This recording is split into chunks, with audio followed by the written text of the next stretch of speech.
Let's talk mending stitches on the Bernina 480 sewing machine. Now, hopefully none of your family members see this video, and I won't tell them that this machine can do mending. You have to tell them no. But in a pinch, these are the stitches you need to use.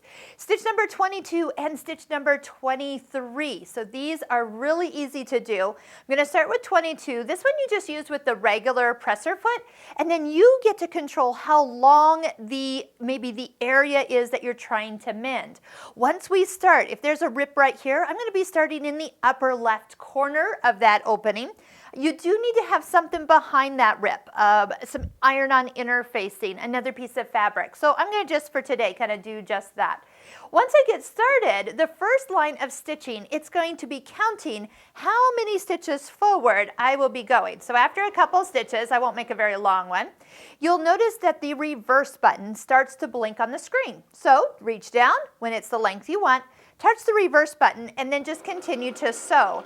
So what it's going to do is it's going to go back and forth at each needle position. If I stop, you can kind of see where towards the middle, that needle position is working from left all the way to right. When it runs out of foot distance to go, it will then stop. If you need to not keep going, because this is 9 millimeters across, if your rip's not that big, you're going to stop probably in the middle.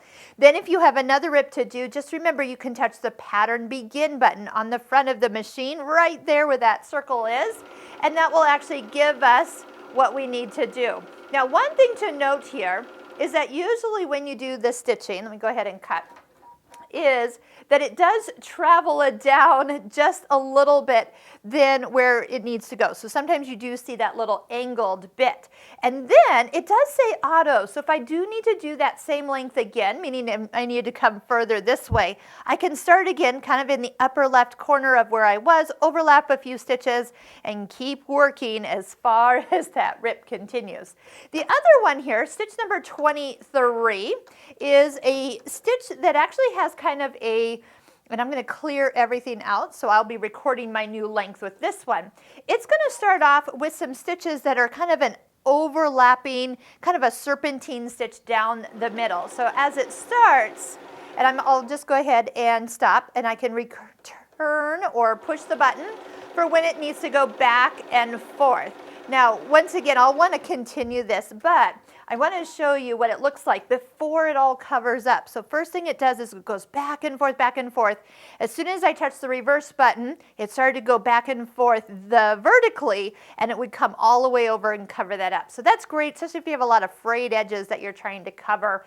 That mending stitch is awesome. The only thing with this one is that the foot will limit how long your opening can be stitched, so you are working within that foot distance. So if you do want to have more length to it, definitely work this way because it counted how many stitches forward.